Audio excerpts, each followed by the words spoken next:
and now our next speaker is our very own Richard Atkinson.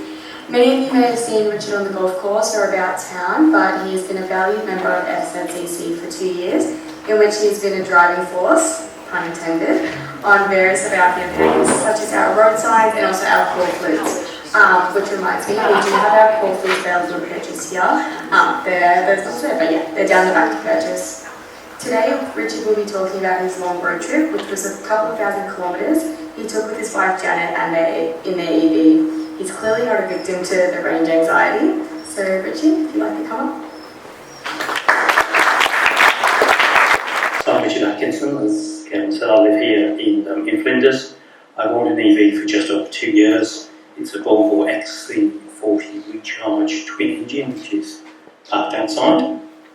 We're driving just over 20,000 kilometres a year, and we've done a number of trips above the range of the vehicle, but this particular trip up the New South Wales coast was by far the longest. So this was the trip. So starting off in Flinders, driving up, first night staying in Wimbledon, or 3 nights in Wimbledon, then travelling up to Mollymook, 3 nights in Mollymook, day trip to Kiama and back. Then we headed over to Canberra, 3 nights in Canberra, before coming back down to overnight in Townsville, before coming home. So in total, just under 2,200 kilometres. So the first thing we did for this longer trip was we did some planning, and we used the Plug Share app, which price is already covered, so I won't go into that in detail. But I would recommend, there's an app that you've got for your phone, but there's also a desktop version. The desktop version is much easier for planning, it's with that bigger screen, and it is quite straightforward to sync that to your phone so the data gets carried across. I'd also recommend you download the main operators apps. ChargeFox, EV and Tesla, probably big three between them, you've got over 60% of the chargers out there covered. I would also say about Tesla, though, as mentioned by Bryce, they are more expensive, sometimes up to twice as much as the charger next door, which I'll come back to. So, just with the range anxiety, it's something that's totally natural. We certainly had it the first long trip we went on, but with a bit of planning and having used chargers a couple of times now, it's all pretty straightforward, and that anxiety soon goes away. Now, this is a Plug Share app for probably the morning peninsula and trip up the coast. As you can see, there's lots of chargers on the peninsula and in Melbourne, but as you start heading up East Gippsland, they start to become few and far in between. So that was sort of the most anxious part of our journey. So this was the first day. Now, if you'll listen very, very carefully, you hear that? That's my car reversing out of the driveway. So basically, where we planned it, we probably like to drive for about 3 hours, then we're ready for a stop. So we bet on that our car has a range probably between 350 and 400 kilometres. So 300 kilometres is probably a nice safe journey, allowing us, if there's some problem with the chargers, we've got other options. So we stayed in about 3 hours, which takes us to, first stop was Sale, and that's roughly 3 hours. And we followed the sign, and Janet plugged in the car, and we then headed upstairs, and this is just outside the Gippsland Regional Art Gallery, which has a really nice cafe. So we had an early lunch there. We were there for about 40 minutes, came back down, the car was pretty much fully charged, and we set off again. Then 3 hours later in Cannon River, ready for afternoon tea. So now there's a choice of chargers in Cannon River. There is the EV charger, which is a 50 watt charger. And next door to it, there's a number of Tesla ultra fast chargers. Now I'm a cheapskate, so I went for the cheap option of the EV charger, which was 40 cents a kilowatt hour versus the Tesla one, or 80 cents a kilowatt hour. But we had our afternoon tea. We were waiting for about half an hour, came back to the car, and we found it had only charged up from 25 to 50%. So we quickly moved it onto the Tesla charger, quickly plugged it in. Tesla charger was charging, see there, 130 kilowatts per hour. So it's basically 75% within about 7 or 8 minutes. And we then had time to, but more than enough time to get us to our next destination, which was Merimbula. When we got to Merimbula, we stayed in an Airbnb. And in the Airbnb, there was off-street parking, and there was also a outside tenant socket. So we plugged into that. And we were there for 3 days, and during the course of the 3 days, doing various day trips, the car was fully charged up by the time we left. Our next trip, which was up to Mollymoot. At Mollymoot, we stayed in a hotel, and at that hotel there was 3 destination chargers, which were tethered, so they had their own cord. So we plugged that in overnight, and we were fully charged each morning, ready for our day trips, which included, one of the day trips was a 220 kilometre return trip from Mollymoot up to Kiama and back. We then headed off from Mollymoot to Canberra, approximately a couple of 100 k's, so we got there nice and easily. Now this is where we had our first bit of excitement, because you've got to have a bit of excitement. So we stayed in an apartment, so there's no way we could charge it from the apartment.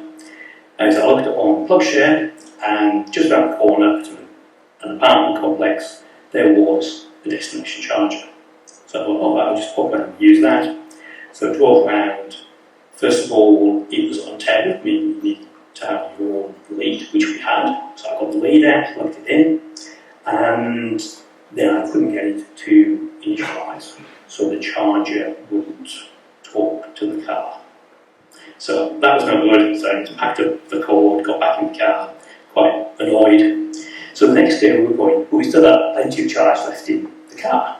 So the next day we were going to the War Memorial, and Janet had looked at the War Memorial website, which said 4 EV chargers. Great, we'll just charge up there while we're looking around the War Memorial. But I did look on PlugShare, and PlugShare said there wasn't any at the War Memorial. And so we went there anyways, and we found them with lots of yellow and black tape around them that was still being installed. So they were number 2. So that evening, we stopped at a BP petrol station which had 2 chargers. Now, stated 75 kilowatt charging. We thought, okay, that's quite nice. Just plug them in, 40 minutes, nip round the corner where there was a nice hotel with an outside beer garden. Little drink and back to the car. After 20 minutes, I looked on the BP app, and the car had hardly charged at all. And it was only charging at 18 kilowatts per hour rather than the stated 75. So it took an hour and 24 minutes to get the charge up to 80%.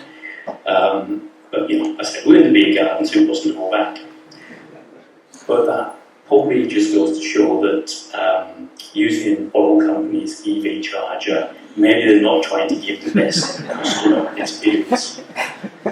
Lies.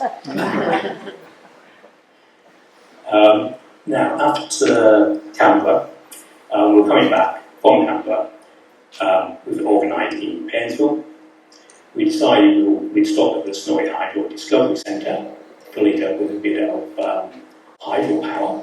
And as Bryce was saying, NRMA branded, but they were run by ChargeFox, so our ChargeFox app worked. Now, what we noticed on the screen, totally blank. Now, we had seen this before on another ChargeFox where the screen had been vandalised. Anyways, we opened the app and the app worked fine, and we got the car charged with hydropower. And the Snowy Discovery Centre is actually quite an interesting place. It have a cup of coffee, really nice cafe, and have a quick look around the centre.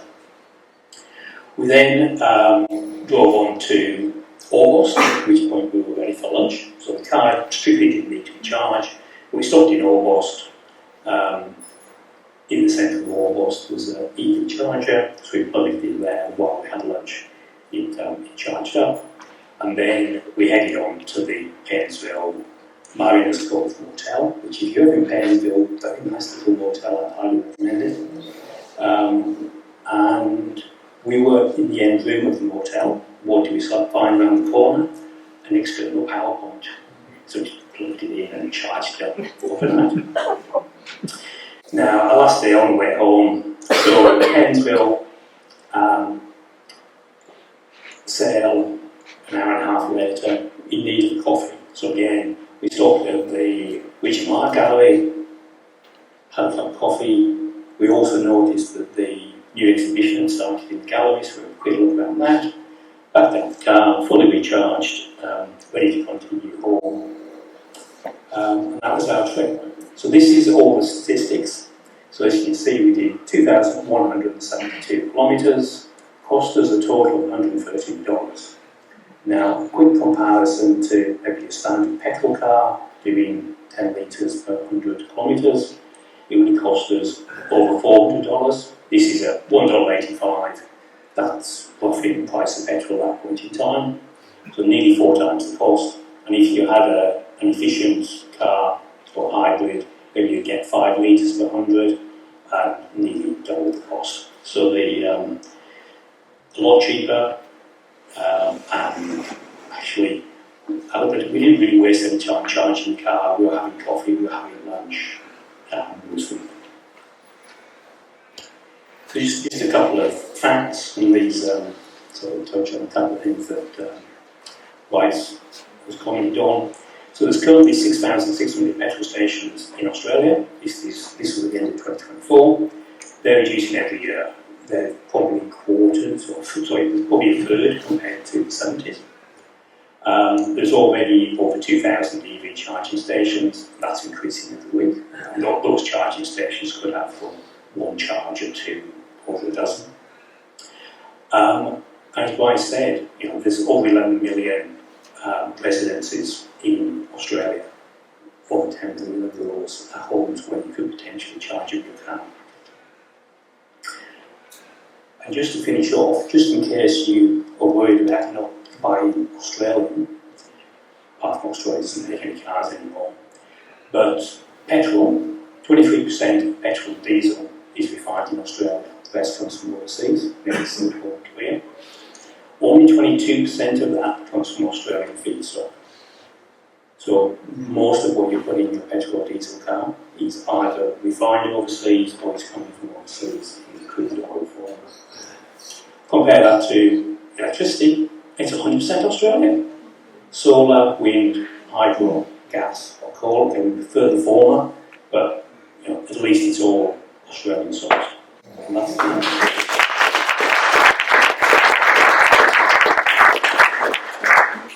Thank you, Richard.